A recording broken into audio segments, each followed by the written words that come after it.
Student, आज हम the living world chapter का लेक्चर नंबर 2 करने वाले हैं। इस वीडियो में हम about diversity in the living world के बारे में डिस्कस करने वाले हैं।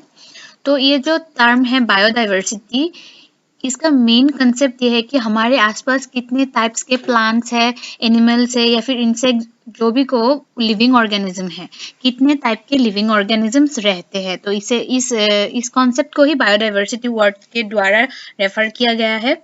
अकॉर्डिंग टू द एनसीईआरटी, अब तक सिर्फ 1.7 to 1.8 million organism he discover किया गया है और उन्हें डिस्क्राइब किया गया है साइंटिस्ट द्वारा, फिर बोटनिस्ट द्वारा, जूलॉजिस्ट द्वारा।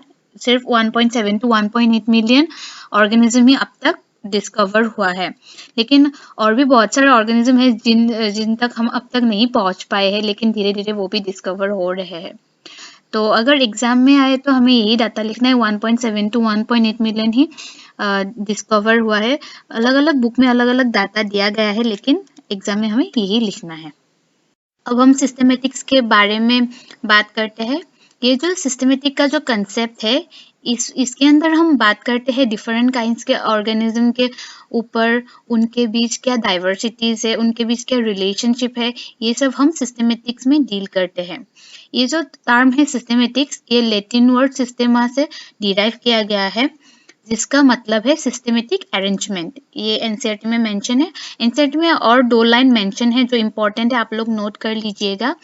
लिनियस ने अपने पब्लिकेशन का टाइटल रखा था सिस्टेमा नेचर। ये एग्जाम में पूछे जाते हैं, बोर्ड्स में भी।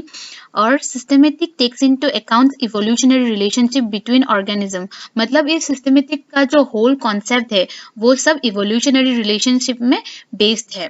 तो उसका बेसिस है इवोल्यूशनरी रिलेशनशिप, यही बताया गया है। हम टेक्सोनॉमी के बारे में पढ़ेंगे।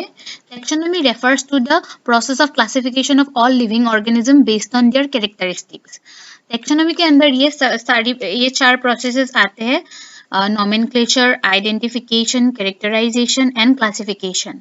फॉर एग्जाम्पल, अगर कहीं एक नया क्रिएचर डिस्कवर हो गया तो उसे हम किस कैटेगरी में रखेंगे या फिर कैसे आइडेंटिफाई करेंगे, ये सब प्रोसेसेस टेक्सोनॉमी के अंदर इंक्लूड होते हैं। नॉमेनक्लेचर मीन्स किसी एक ऑर्गेनिज्म को नेम देना, तो उसे ही नॉमेनक्लेचर बोलते हैं। आइडेंटिफिकेशन मीन्स उसका सब कैरेक्टरिस्टिक स्टडी कर लेना, फिर हमको जानना होगा कि ये नाम सिर्फ उसी ऑर्गेनिज्म को रेफर किया गया है, मतलब हम नेम से आइडेंटिफाई कर सकेंगे कि इस नेम से उसी ऑर्गेनिज्म के बारे में बोला गया है। और कैरेक्टराइजेशन मीन्स उसका जो फीचर्स है उसे हमें देखना होगा, नोट करना होगा कि ये फीचर्स और कौन कौन से क्लास के या फिर कैटेगरी के ऑर्गेनिज्म से मिलते हैं, तो उसे ही कैरेक्टराइजेशन बोलते हैं। और क्लासिफिकेशन मीन्स उनको डिवाइड करना, मतलब कैटेगराइज करना कि कौन सी कैटेगरी में ये पढ़ेंगे। ऐसे हम कैसे कर सकते हैं, मतलब कैरेक्टराइजेशन करने के बाद जिस ग्रुप के साथ इसका मेल खाता हो कैरेक्टर्स, तो उसी ग्रुप में हम उसे क्लासिफाई करेंगे, तो उसे ही क्लासिफिकेशन बोलते हैं। Binomial nomenclature system was given by Carolus Linnaeus. In this system of nomenclature, each name has 2 components, the generic name and the specific epithet. For example, mango का binomial nomenclature है Magnifera indica lean. इधर lean का मतलब है Linnaeus, मतलब Linnaeus ने ये name दिया था, तो lean is an abbreviated form of Linnaeus. Mangifera तो उसका जेनस डिपिक्ट करता है और इंडिका उसका स्पेसिफिक एपिथेट रिप्रेजेंट करता है। तो ये है binomial nomenclature of mango. Nomenclature के भी कुछ यूनिवर्सल रूल्स दिए गए हैं एनसीईआरटी में। अगर कोई किसी ऑर्गेनिज्म का नोमेनक्लेचर करना चाहता है तो ये रूल्स फॉलो करके कर सकता है।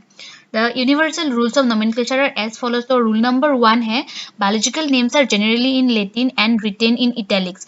मतलब biological name Latin में होते हैं generally और उन्हें italics में लिखा जाता है।